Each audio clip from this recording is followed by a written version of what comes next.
What do you all know about death? I am death.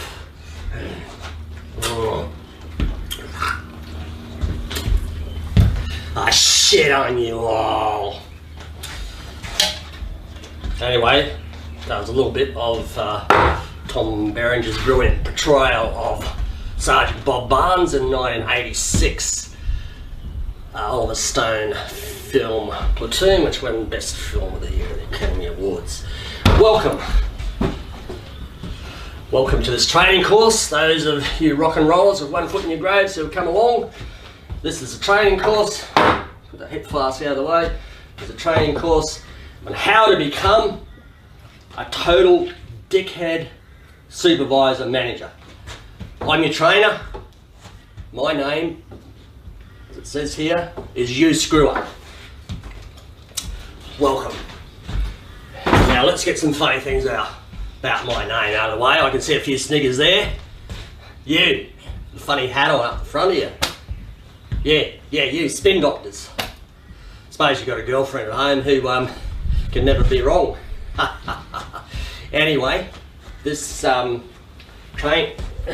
training course is going to teach you how to become a total dickhead supervisor manager. I'm talking about being a prize prick. You've got to become a total tosser, absolute tosser. Look, it's going to be easier for some than it is for others. Vice versa, it's going to be harder for some than it is for others. Look, some people are just born. They're just born to be total dickhead supervisor managers. They don't need any training. They may sometimes, if some of them, they'll get me in to give them a bit of a refresher to sharpen them up a bit, to get that total dickhead supervisor managing thing as sharp focus as possibly can. But some are just born total dickhead supervisor managers. Just some are born into it. But you've made this choice to come along, and look, you won't be graduating from this course until you convince me that you're a total, and I mean a total dickhead supervisor manager. Or you'll have the skills. I will have tooled you up to be an absolute tool, which will mean you're tooled up to be a total dickhead office manager. So what about you, Maverick, up in the corner? Yeah, you Maverick. Yeah, you look on your face like you know more than anybody in the room here, including myself.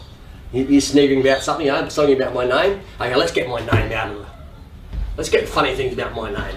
Yeah, out of our system right before we go on. My name is Hugh Screwer.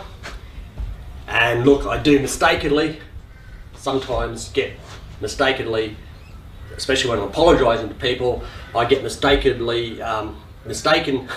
for Hugh Grant. Isn't very often, because I don't apologise to people very often, as you probably get the impression. Now you play with your beard. Yeah, you, William Shakespeare. Yeah, you listen to what I say. You think there's something about my name? Any of you fuckers, any of you feckers out there, you think there's something funny about my name? Good. Yeah, stop playing with your beard, bloody William Shakespeare. What are you? I suppose you're going to tell them you're a Shakespearean trained actor, are you? You are a Shakespearean trained actor. Well, look, the thing is, the Shakespearean trained actors, they're always people, on £1 million contracts, television appearance contracts and movie contracts, and they're always sitting there while they earn those millions of dollars thinking, God, I wish I was back treading the boards, the old West End, kind of thing, Yeah, it doesn't sit well really with being a total dickhead supervisor manager with those thoughts in the back of your mind, that you're gonna just go off with the local lesbians down the road and star in their local production of Oklahoma. Though I advise you, William Shakespeare, to leave that apart if you want to become a total supervisor dickhead manager. Anyway, lesson number one, I've already introduced to a little bit of portrayal from Tom Berenger playing Sergeant Barnes. This is the theme of our lesson. This is lesson number 1, and it's Barnes versus Elias. Barnes versus Elias. Okay, so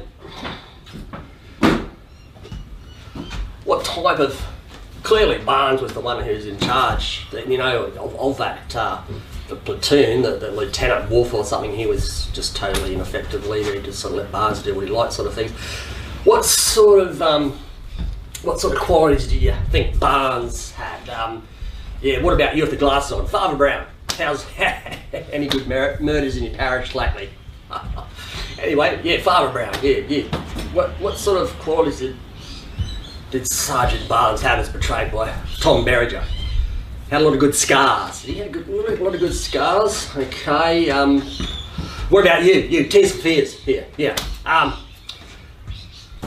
Held his booze well. Yes, he did. He did that as well. He held his booze well. What about up the back? Up the back. Oh, 55 up the back. Played a good cards game. Okay. Well, besides having some great scars, holding his booze well, and playing a good game of cards, what other qualities did Sergeant Barnes have? You know, I'm thinking about qualities that may have made him a good, you know, a total dickhead supervisor manager. Anyone? Okay, well, I've written them down for you anyway. Let's go through the D got here on your left. Got the 5 Ds. Is diabolical. Clearly, he was. Is dastardly. Is disgusting. What about the beginning when people getting killed in that ambush which he'd set up because they didn't have their shit wired tight, and all you can say, you know, zip up those fat sacks of shit and get them in body bags and out of the way. It was disgusting. It was deliberate. Fuck you. What about when he killed Elias, who was rivaling him for, you know, basically leadership of the platoon, and he killed him very deliberately and without hesitation. He was very deliberately, and he was disastrous. I mean, look, he goes in for a village looking for so-called, you know, weapons and food that people are supposed to be storing to help the Viet Cong. Finds virtually nothing, but ends up, you know, shooting the wife of the leader of the village, burn the village. You know, it's just all a disaster. I mean, he kills probably the most effectual fighter in his platoon, which is Sergeant Elias. He kills him. He was disastrous. Look, sometimes he could be together, you know, playing cards with the guys. I mean, there are the guys, of course, who are, you know, they just suck him up to him, you know, which you'll find that you need those people as be it to compliment you as a total dickhead supervisor. You'll need those crawlers that crawl up to you, as will you. You'll become a crawler. You'll crawl to the people above you. That's how you become a total dickhead supervisor and manager. Anyway, but oftentimes, you know, he was just aloof. He thought he was above the platoon, well above the platoon. His interests were above the platoon. So he could act like he's one of the boys, but also be aloof. Look, he wasn't very good at his job. Look at the results of, you know, what happens. He kills his ineffectual fighter. He's alienated at least half the platoon. He's got no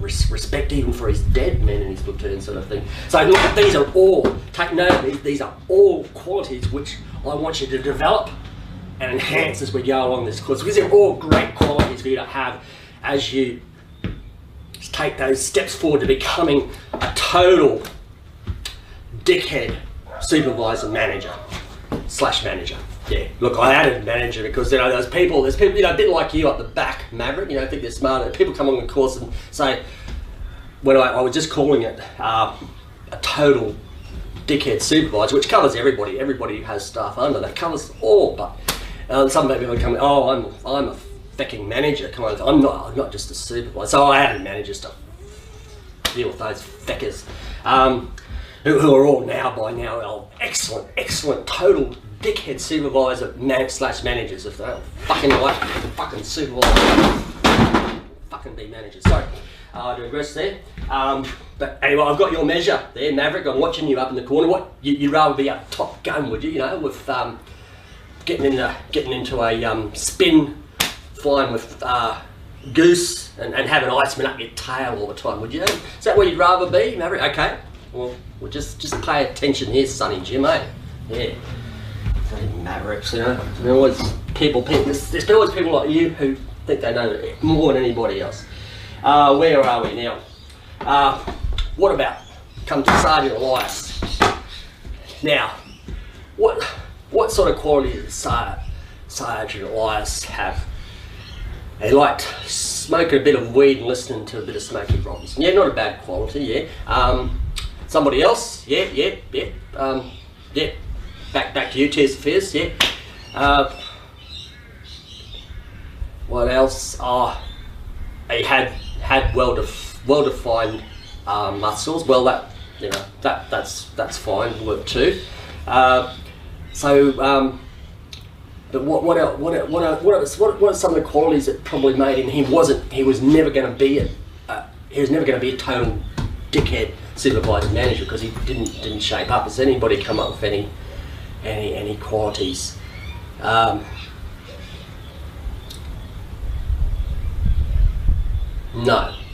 Okay. Here we go. I've written it down for you, so take note. Elias. Wasn't he supportive? I mean, the main actor in Platoon was Charlie Sheen, of course, playing Chris Taylor. He was a rookie, along with most of the people in Elias's section in the Platoon were rookies. He was quite supportive of them, you know, looked after them, nurturing sort of thing. He led by example, something Barnes really didn't do, you know. He led by example. Where Barnes was corrupt, he was principled and ethical, you know, he's decent. And look, he was very good at his job. Which was killing people, but he unfortunately was killing. But he was good at it. He was very good at it. Look, so I don't want you to embrace any of these principles. No way. If you want to graduate from this course and become a total dickhead supervisor manager, I want you to forget Elias and embrace Barnes. Forget Elias, embrace Barnes. So for your homework, I want you to watch Platoon, go home, download it and watch it. As I say, embrace Barnes, forget Elias. Embrace Barnes, forget Elias. Got it?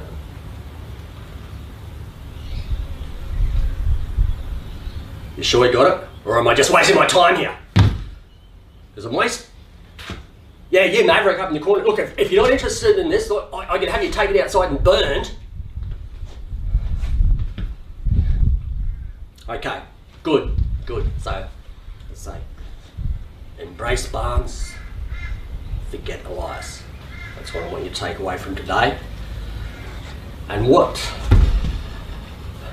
a quality of Barnes which we're missing too? What was Barnes very good at? Yes, okay, besides holding his booze, playing good cards, good game of cards and having some good cards. So, besides that, and besides from all the things I put up before, diabolical, dastardly, disgusting, deliberate, disastrous, aloof, corrupt, not good at his job. I'll give you a hint. It was something that the Bee Gees were very good at. What about you, Spindle? What the Bee Gees very good at? Singing falsetto, yes they were. Father Brown. Yes, they were good at wearing very tight fitting trousers. Yeah, they were good at that. What about you, Maverick? You're a bit silent. Yes, look, they were good at driving around in Rolls Royces, Daimlers and Jaguars. They were good at that. But besides driving around in Rolls Royces, Daimlers and Jaguars, wearing very tight-fitting trousers and singing in falsetto, what were the Bee Gees good at? Anyone? Okay. Here it is. The Bee Gees were good at staying alive. Hands to reinforce it for you. Staying alive. And that's what Barnes was good at, is staying alive. As someone in the Platoon said in the movie, only Barnes can kill Barnes. I mean, Charlie Sheen's character, Chris, did kill him in the end, but that was after about a battalion of regular North Vietnamese infantry had ran over the top of him, and there'd been an airstrike as well, sort of thing. Only then was Chris able to kill Barnes, but Barnes is good at staying alive. He's good at staying alive, and that's something you'll develop. Something Thurgood would develop in other lessons, to become a total dickhead supervisor manager. And that is, look, you've heard the expression, throw somebody under the bus. Well, you'll learn to not just throw people under the bus, throw them under 10-ton trucks, steamrollers. Probably the best thing that you can do is throw them, you know, you throw your stuff, you know, to keep you, preserve you and your place and your safety. It's throw, you know, one of those road compactors, you know, you've got the rollers, Fish Called Wanda, and Michael Palin's character, Ken, and he's come along to kill the other guy. He's got that roller, of course, you know, and the guy, I can't remember the other guy's name, will come in later. Anyway, so he's standing there, like, here's Ken come to kill me, and he's got the roller, of course, but then he realises he's stuck in the concrete. Well, that's the ultimate you can do. You're a total dickhead supervisor manager, not just throw stuff under a bus. You want them stuck in concrete, and you, with a road roller, coming down to just roll them out over. That's the ultimate you can do. So that's another lessons we'll do. Other lessons we're coming up is to develop a signature walk. Like I've got mine. I was depicting a drunken USA infantry sergeant as I come in, so I didn't do my signature walk. But my signature walk is, and I've got one, and it's basically, you know, it's used by quite a lot of male total dickhead supervisor managers, and it's one with the chest puffed out, the arms exaggerating, so again with the hips and the legs exaggerating, but as I say, exaggerating that chest puffing out, exaggerate, you know, the head, you know, back, you know, not down, sort of thing, you know. So we'll be doing that. We'll be looking at some other movies as well. We're looking at Sam Peckingham's classic The Wild Bunch, and looking at Pike. Look at the interesting lead strip of Pike. So I'll be asking you, was Pike a total dickhead supervisor manager, or was he more like Elias, or was he somewhere in between? We'll examine that. So anyway, class dismissed, and just to reinforce, by the end of this course, you will either be able to convince me that you've got what it takes to be a total dickhead supervisor / manager. If you don't, then you don't graduate from the course. Is that clear? Is that clear? Yes, you can come back and do the course again. Yes, you can, Father Brown. Yes, you can always do that.